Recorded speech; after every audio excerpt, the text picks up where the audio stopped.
هیچ لایەنێکی سیاسی تەنانەت هیچ تاکێکی هاوڵاتی کوردی لەم هەرێمە دژایەتی خۆی دەرنەبڕیوە لەسەر هەڵکردنی ئاڵای کوردستان لە ناوەندە جیهانیەکاندا وەک ڕەمزی دەوڵەتێکی کوردی سربەخۆ.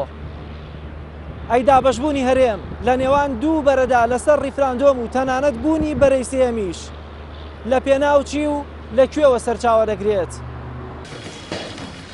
لەگەڵ نزیک بوونەوە لە ڕۆژی 25 ئەیلول وادەی دیاریکراوی بارزانی بۆ ئەنجامدانی ڕیفراندۆم چالاکی بەشێک لە ڕێکخرا و سەنتەرەکان لەسەر و پرسە زیاتر دەبێت بەرەیەک پشتیوانی دەکات و بەرەیەکی تریش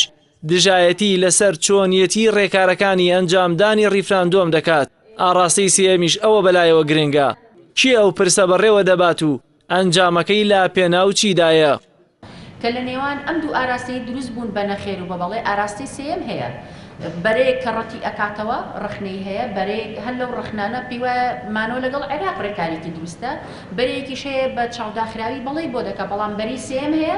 کە لەگەڵ دۆسی مافی چاری خۆنووسینە بەڵام بە ڕێکاری دروست بەبێ بە هەدەردانی خوێنی زیاتر و قوربانی زیاتر لە هەرێمی کوردستان و بەبێ ئەوەی لە داهاتووی هەرێمی کوردستان دەوڵەت نەتەوە دابمەزرێنن. ئەگە پرسەکە پرسێکی جددیە ئەبێت تۆ ژووری میدیایی تایبەتت هەبێت بە ڕیفراندۆم و ئەبێت استراتیژێتی ئەم پرسە ڕوون و ئاشکرا بێت و ئەبێت ئەو کەسانەی کە قسە لەسەر پرسەکەن لەژێر بنەمایەکی سیاسی ڕوونا مامەڵەی لەگەڵا بکەن نەک هەر کەسەی کاتێ لە شاشەیەکی تەلەڤیزۆنیان لە بەردەم مایکێکە ئەوەستێ بە پێی تێگەیشتنی خۆی خوێندنەوەی بۆ بکە. ئەوە دەری ئەخا کە هێشتا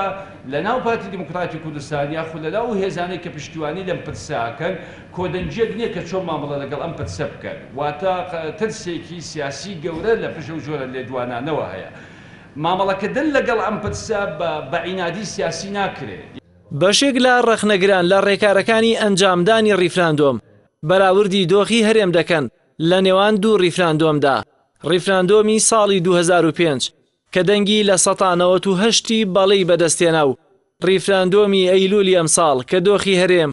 وەها ڕیفراندۆمی قبول ناکات کە بەرەیەکی ناڕزایی لەسەر چۆنیەتی ئەنجامدانی دروست بووە.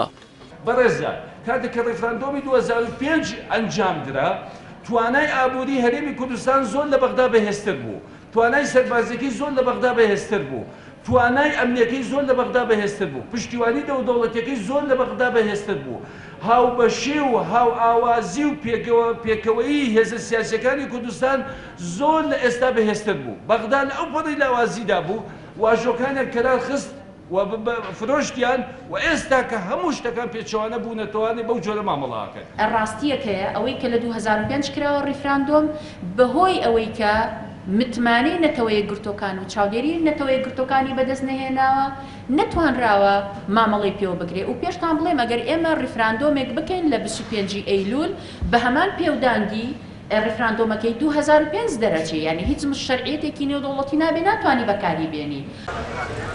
دابەشبوونی هەرێم لەسەر ڕێکارەکانی بەڕێوەچوونی ڕیفراندۆم بەسەر دوو بەرەداوای کردووە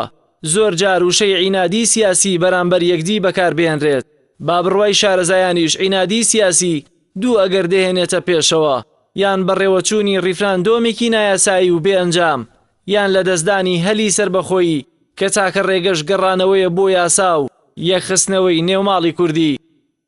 جەلال محەممەد، کەناڵی ئاسمانی پەیام، سلێمانی.